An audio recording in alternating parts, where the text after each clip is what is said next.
ಶುಭೋದಯ. ನನ್ನ ಹೆಸರು ಮಯೂರಿ ಕುಶ್ ಧರ್ಮಟ್ಟಿ. ನಾನು 4ನೇ ತರಗತಿಯಲ್ಲಿ ಓದುತ್ತಿದ್ದೇನೆ. ನನ್ನ ಶಾಲೆ ಹೆಸರು ಶ್ರೀ ಜ್ಞಾನಜ್ಯೋತಿ ಕನ್ನಡ ಮಾಧ್ಯಮ ಪೂರ್ವ ಪ್ರಾಥಮಿಕ ಹಾಗೂ ಹಿರಿಯ ಪ್ರಾಥಮಿಕ ಶಾಲೆ ಅಳಗವಾಡಿ. ಇಂದಿನ ಕಲಿಕಾ ಚಟುವಟಿಕೆ ವರ್ಣಮಾಲಾ, ಪರಿಸರ, ಸ್ವಚ್ಛತಾ ಸಂದೇಶಗಳನ್ನು ನನ್ನ ಸ್ನೇಹಿತರು ತಿಳಿಸಿಕೊಡುತ್ತಾರೆ.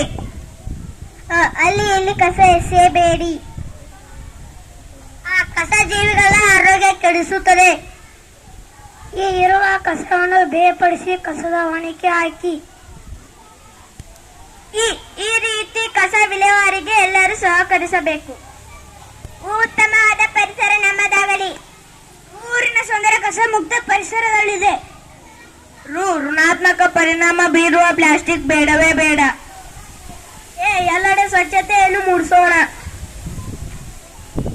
ಏರುತ್ತಿರುವ ಮಾಲಿನ್ಯ ತಡೆಯಲು ಕಸಕ್ಕೆ ಬೆಂಕಿ ಹಾಕದಿರೋಣ. ಐಶ್ವರ್ಯಕ್ಕಿಂತಲೂ ಮಿಗಿಲು ಸ್ವಚ್ಛತೆ ಮತ್ತು ಆರೋಗ್ಯ. ಒಂದು ಹೆಜ್ಜೆ ಸ್ವಚ್ಛತಾ ಕಡೆಗೆ. ದೂರದಷ್ಟು ಸ್ವಚ್ಛತೆಯು ಮುಖ್ಯ. ಔಷಧಗಳಿಂದ ದೂರವಿರಲು ಸ್ವಚ್ಛತೆ ದಾರಿದೀಪ. ಆ ಅಂಗಡಿಯಲ್ಲಿ ಪ್ಲಾಸ್ಟಿಕ್ಗಳನ್ನು ಮಾಡದಿರೋಣ. ಸ್ವಚ್ಛ ಸುಂದರ ಪರಿಸರ ನಿರ್ಮಾಣ ಮಾಡೋಣ.